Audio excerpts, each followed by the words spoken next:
नमस्कार विद्यार्थी मित्रांनो, मी डॉक्टर प्रतिभा जाधव। आज आपण बघणार आहोत विचारधारा हे तृतीय वर्ष कला मराठी या वर्गाला अभ्यासण्यासाठी असणारे संपादित पुस्तक। हे पुस्तक म्हणजे एक वैचारिक निबंधलेख संग्रह आहे। दुसऱ्या सत्रासाठी हे पाठ्यपुस्तक तृतीय वर्ष कला मराठी या वर्गाला अभ्यासण्यासाठी आहे। या पुस्तकातील या पाठ्यपुस्तकातील तिसरा जो काही निबंध आहे तो आहे संदेश आणि त्याचे लेखक आहेत वा.म. जोशी अर्थात वामन मल्हार जोशी। त्यांचा परिचय आपण सर्वप्रथम बघूया। जन्म 21 जानेवारी 1882 आणि निधन 1943 साली झालं। तळेगावी आजोळी जन्म। पुण्यातील डेक्कन महाविद्यालयातून BA तर्कशास्त्र व तत्त्वज्ञान विषयात MA। कोल्हापूर येथील समर्थ विद्यालयात शिक्षक। अण्णासाहेब विजापूरकरांच्या विश्ववृत्त मासिकाचे संपादक। पंडित सातवळेकर यांचा वैदिक धर्माची तेजस्विता हा लेख छापल्यामुळे 1908 साली 3 वर्षाची सक्तमजुरीची शिक्षा त्यांना झाली। पुढे आर्यभूषण छापखान्यात इंग्रजी मराठी कोश आणि मराठा वृत्तपत्र याचे सहसंपादक। 1918 मध्ये महर्षी धोंडो केशव कर्वे यांच्या महिला पाठशाळा महाविद्यालयात प्राध्यापक म्हणून ते रुजू झाले। रागिणी ही पहिली कादंबरी 1915 साली प्रसिद्ध।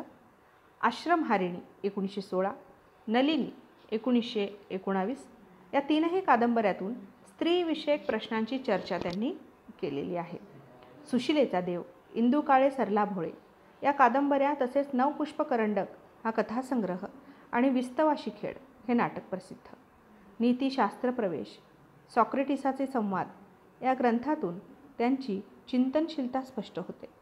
त्यांची वाङ्मयीन भूमिका व्यापक आणि उदारमतवादी आहे। विचारविलास, विचार सौंदर्य, विचार लहरी, विचार विहार, स्मृती लहरी या पुस्तकांमधून त्यांच्या वाङ्मयविषयक भूमिकेचाही परिचय होतो। तत्त्वज्ञान आणि विनोददृष्टी यांचा सुंदर मिलाफ त्यांच्या साहित्यात दिसून येतो। ते या निबंधात काय म्हणतात आपण बघूया। संदेश, वामन मल्हार जोशी। मी काही बडा साहित्यिक नाही हे तुम्हाला ठाऊक आहे, पण लेखाचे साहित्यिक संमेलनं भरवतात आणि वर्तमानपत्रात त्याचा मोठा गाजावाजा होतो। संमेलनाचा संदेश म्हणून संमेलनानंतर व्याख्यानं होतात आणि आमच्या ओरिएंटल कॉन्फरन्सचा कोणाला पत्ताही नसतो। यांचं हे संमेलन म्हणजे काय प्रकरण आहे हे पाहावं म्हणून आणि खरं बोलायचं म्हणजे तिकडचा प्रांत पाहावा म्हणून मी एका संमेलनाला गेलो आणि प्रतिनिधींच्या निवासातच उतरलो। अध्यक्षीय भाषणाच्या कार्यक्रमासाठी जाण्याकरता उपरणं, पगडी वगैरे खोगीर चढवून अर्धा तास आधी आमची स्वारी तयार झाली। आमच्या कंपूतल्या आमच्यासारख्या मित्रमंडळीला तयारी करा, उठा उठा म्हणून आग्रह करीत होतो। इतक्यात शाळेतली 8-10 मुलं कोणी लांबोड स्वाक्षरी पुस्तक घेऊन आणि कोणी कागदाची चिठोरी घेऊन माझ्याकडे आली आहे आणि स्वाक्षरी द्या म्हणू लागली। संदेश पण पाहिजे। 1-2 म्हटले, मी मोठा साहित्यिक नाही, माझी पगडी पाहून फसलेले दिसता तुम्ही संस्कृतचे मोठे प्राध्यापक आहात, आम्हाला ठाऊक आहे, असं एकानं म्हटलं। तेव्हा आमची स्वारी मनात खुश झाली आणि बोलण्याच्या रंगात आली। मी त्या मुलांना म्हटलं, मी संदेश कधी देत नाही, संदेश देण्याच्या मी विरुद्ध आहे आणि दुसरं असं की माझी पुस्तकं आणि मोठे प्रबंध वाचून जर कोणाला काही संदेश मिळाला नसला तर एका वाक्यात मी कसा संदेश देऊ आणि एका व्याख्यानात तरी कसा देणार। तरी ती मुलं म्हणू लागली की काहीतरी संदेश द्याच, काय आणि कसा ते आम्ही काय सांगणार। मी म्हटलं, संदेश दिला असता, पण संदेश म्हणजे काय, कोणी द्यायचा याचा तुम्ही विचार केला आहे का। ती म्हणाली, नाही, पण तुम्ही काहीतरी दिलाच पाहिजे। बरं आहे तर मग, असं म्हणून एकाच्या हातातलं चिठोरं घेतलं मी आणि शाईनं लिहू नका, रक्तानं लिहा असा संदेश लिहिला आणि दुसऱ्याचं एक चिठोरं घेऊन हिंसावृत्ती सोडा, सूत काता आणि प्रेमसूत्रानं जग हाराप्रमाणे ग्रथित करा असा संदेश लिहिला। त्या दोघांना आनंद झालेला दिसला। इतरही संदेश मागू लागले।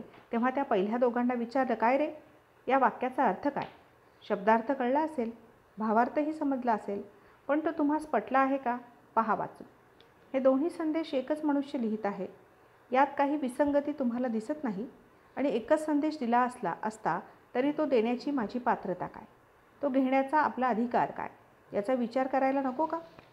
ते मुलगे माझी व्याख्यानबाजी ऐकून दबकले। त्यांना काही उत्तर देता येईना, ते घुटमळत राहिले। तेव्हा त्यांच्या सहाय्यार्थ आमच्या खोलीत राहण्याला आलेले एक साहित्यिक कृष्णाप्रमाणे धावले आणि म्हणाले, अहो, त्यांना व्याख्यान कशाला देता उगीच? संदेश मागण्यात काय चूक आहे? आपण नाही का संमेलनाध्यक्षाकडून संदेशाची अपेक्षा करीत? तोच तर माझा प्रश्न आहे, मी वादाच्या भरात येऊन उत्तर देऊ लागलो. अध्यक्षांनी इतकी पुस्तकं लिहिली, इतके प्रबंध लिहिले, इतकी व्याख्यानं दिली, त्यात जो संदेश असेल त्या व्यतिरिक्त ते आता 1-2 तासात काय सांगणार? आणि खरं म्हणजे त्यांच्या इतक्या वर्षांच्या लिखाणात आणि जीवनात काही संदेश मिळाला नसता तर आत्ताच्या 1-2 तासांच्या भाषणात काय सापडणार आहे? वादाकरता वाद करीत आहात तुम्ही, तो साहित्यिक म्हणाला आणि कपडे चढवू लागला. मुलं बिचारी आमचा वाद मौजेने ऐकत होती. मला साहित्यिकांच्या संगतीमुळे म्हणा किंवा जन्मस्वभावामुळे म्हणा, भलत्याच वेळी भलत्याच ठिकाणी वाद करण्याची स्फूर्ती झाली आणि मी तावातावानं म्हटलं, अहो, अध्यक्षांच्या लेखनात तुम्हाला काही मननीय आदरणीय आढळलं म्हणूनच त्यांना तुम्ही अध्यक्ष केलंत. इतक्या पुस्तकात आणि इतक्या वर्षांच्या जीवनात त्यांना जर काही सांगता आलं नसेल तर ते एका व्याख्यानात कसं सांगणार? माझं तर मत असं आहे की विशिष्ट संदेशाची अपेक्षा करणं वेडेपणाच आहे. लेखकाचा खरा संदेश त्याच्या जीवनात असतो, त्याच्या पुस्तकात प्रतिबिंबित झालेल्या त्याच्या मनात असतो. त्याची विशिष्ट मतं मला मान्य नसतील, पण मला त्यांचं मन कदाचित आदरणीय वाटेल. लेखकाचे विचार बरोबर असतील किंवा चूक असतील, त्या विचारात त्यांचा खरा संदेश नाही, तर त्याच्या विचार करण्याच्या पद्धतीत, त्या विचारांना आधारभूत असलेल्या आणि त्यांना प्रेरणा देणाऱ्या त्यांच्या वृत्तीत त्याचा खरा संदेश गर्भित असतो. मॅक्स म्युलरच्या उपपत्ती तज्ज्ञांना आता संशयास्पद वाटत असतील, पण त्याची 40 वर्षांची अखंड ज्ञानपिपासेची तपश्चर्या हा त्याच्या जीवनाचा अलिखित संदेश कोण दिसते. टिळकांची उत्तर ध्रुवावरील आर्यांच्या वसतिस्थानाबद्दलची उपपत्ती कदाचित चूक ठरेल, पण फावल्या वेळात विद्याव्यासंग चालू ठेवावा हा त्यांचा कधी न दिलेला संदेश कायम टिकेल. त्यांची राजकीय धोरणं बरोबर होती का चूक होती हे भविष्यकाळ ठरवेल, पण आपल्या ध्येयासाठी तुरुंगासारख्या आपत्तींना धैर्यानं तोंड द्यावं हा त्यांच्या जीवनातला गर्भित संदेश, हाच त्यांचा खरा संदेश, आणि तो मात्र नित्य सत्य ठरेल. असले संदेश कोणी देत नाहीत, पण ते घेता येतात. कोणी सांगत नाही, पण समजतात. माझं व्याख्यान मी पुढे चालू ठेवलं असतं, पण इथे टाळ्या द्या, टाळ्या द्या असं ओरडून तिथल्या मंडळींनी टाळ्यांचा गजर केला. तो गिल्ला थांबल्यावर एक साहित्यिक म्हणाला, अहो, हाच संदेश झाला की, हाच द्या ना लिहून. खरंच हा लिहून द्या असं मुलं म्हणू लागली, पण त्यांना दाद दिली नाही. ती जरा दूर गेल्यावर एकमेकांकडे पाहून हसू लागली. हे मला दिसलं आणि ते पाहून मला बरं वाटलं.